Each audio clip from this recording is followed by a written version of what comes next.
someone linked it on MSN. Remember MSN? Suddenly went up listeners from like 2 or 3 to like 60 or 70. What we then decided to do, and this is where I started to learn web development, 3K8 music.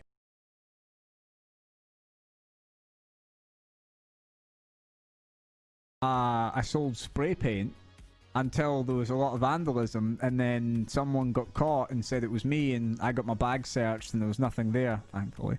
So I stopped doing that because that scared me. I sold cigarettes for a little while, but they were hard for me to get at a price that I could then sell for profit. So that was an issue. Anything to make a little bit of money. And then I started an online radio station after school using something known as Shoutcast. And it still exists if you Google Shoutcast. You might have heard of it. And I used a software at the time called Winamp. And I purchased a server through Shoutcast. And all I would do was stream. Like it was a wet dream. Like if DMCA DMCA would be drenched if they knew what I was doing on Shoutcast.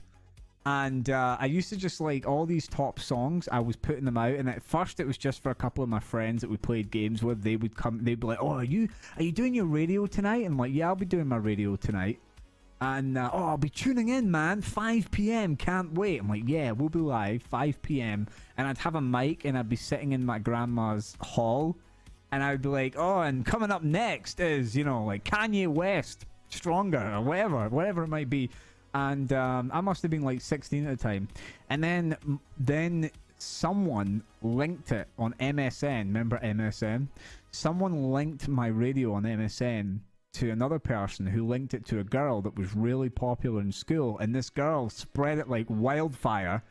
And I suddenly went up listeners from like 2 or 3 to like 60 or 70. And they were all people in the school. And it became like the high school radio. And then all my friends, we started taking shifts to make sure that the radio was 24/7, and we were streaming it for, well, it wasn't fully 24/7. It went, so he would stream it till 3 in the morning, get 4 hours sleep, and go into school. And then the other person that wasn't at school anymore, he streamed when we were both at school. I would pick up from 5 till 9 p.m. and then from 9 p.m. till 3 a.m. Those 3 of us, and we had it in a perfect rotation. And what we then decided to do, and this is where I started to learn web development. My radio station thing is what taught me web development at first. And it was just simple web development. I started a WordPress website, and at the time it was called 3K8 music. Don't know why. It was in 2008 I did this. I don't know why I didn't say 2K8. I thought spice it up a little bit for whatever fucking reason. Listen, I was like, I don't know how old I was at the time. How old was I at the time? So what is that? What is that? 2020 take away 2008 was 12 years ago. 26 minus 12. I was 14. So there gives you an idea of how old I was when I was doing this. So I was 14 years old, and I got a WordPress website, and I bought 3k8music.co.uk. It doesn't exist anymore. Hammer it into your browsers. You're getting nothing back in response. And then I brought out song requests, and people could submit what songs they wanted to hear. I've just googled it. I've got nothing, mate. I got nothing. I didn't Google it, sorry. I said, oh, you Google? Oh, no, there'll be like a Twitter or something. Yeah. There'll still be a Twitter from when I did this. Yes, that is the Twitter. That is the Twitter. So when did I tweet this? DJ Liam is on vacation for 12 days now, so DJ Dan and DJ Craig is taking over for the time being. Yes, these were the other 2 people, so this is genuine. Like, here you go. There's the Twitter for you to prove. 2010. It wasn't even 2012 or 20. It was 2010. Anyway, so we opened up song requests, and that was going crazy. And it was just a simple form that people submitted, and it emailed us whatever they requested. And at first, it was going really well. Well, me going into school the next day. Oh, I was Mr. Popular. 14-year-old me. Yeah, so I went in, right? But because Craig was too nervous to talk on the mic, I was constantly telling him, like, you gotta talk on the mic. Tell them that the next song is this, and it was requested by this person, and it's about to come on. Stay tuned, and this and that. And we had like adverts and everything. We got a couple of little adverts given to us like audio clips from people on the internet that would give us a little bit of money. It wasn't much. It was like maybe you'd be lucky if it was like $1 for a day or two's play. And very little, but we had a couple of adverts, made us feel like we were 3-bit. We had jingle. I did have a jingle. It was like DJ Liam. I paid somebody like $3 to make it. It was crazy. And it was before Fiverr existed. It was on a radio production website, and I had to get an actual DJ to mix and master it. Guess I got a lot, you know, like, it's like when I was on Mixer, when I first started streaming, everybody says, God, you're really charismatic. You're really good at being able to handle yourself when you're live. But like, there was all of this sort of stuff was all character building. I was building a character, you know, from 14 years old doing radio station stuff. I went away. So that last tweet, oh, actually, this is completely backed up by that last tweet on that Twitter account. I went away on vacation. And this is where it fell apart. It completely fell apart when I was on vacation. And that last tweet is exactly why it fell apart. Because the last one was, DJ Liam is on vacation for 12 days now. So DJ Dan and DJ Craig is taking over for the time being.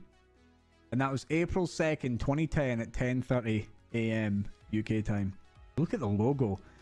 DJ Dan made that logo, and at the time in 2010, we were like, oh, look at that. We are buying, son, you know? About 3 days into being on vacation, I got a phone call from DJ Craig. He says to me, we've got a problem, Liam. And I said, what's that? Now, Craig was the one with the good internet. Me and Dan just had good enough internet to kind of broadcast the radio, and that was it. He had the good internet for downloading music.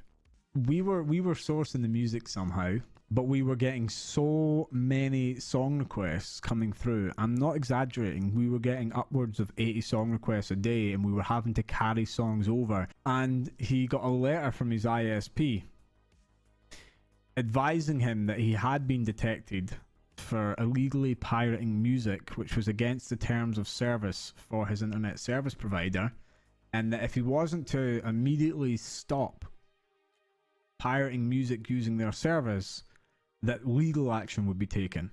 And he showed me this letter when we got home. We didn't have the ability to send pictures to one another back then. It wasn't our iPhones. I had like an iPhone 3GS, and just the technology really wasn't there. I was like, shit, so what are we gonna do?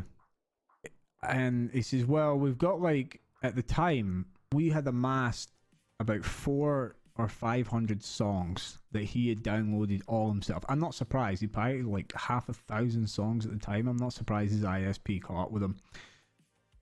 So I was like, right, well, you know, what do we do? What do we do? And they both said, oh, well, we'll just keep streaming what we have, and if anybody asks for something that doesn't exist, we'll tell them we don't have it and we can't get it. Because, you know, they must do that in the radio stations. They must have, like, records they don't have. I was like, well, okay, that works. So that lasted for about 3 or 4 days. But the song requests that were coming in, a lot of them we did have, and they were searching for them in the library that they had. And if they didn't have the song, they would. So Dan and Craig were bouncing music across one another's MSN, peer to peer. They were sending it over MSN to each other so they could download it if one of them had it and the other didn't. And about 4 days in, the song requests were still rampant. And a lot of the songs we didn't have. By the time I got back from my 12-day vacation, no one was listening to it anymore. But there you go. Story time with DJ Liam, now through D-Rock UK. And that was my story of when 14-year-old me at a radio station.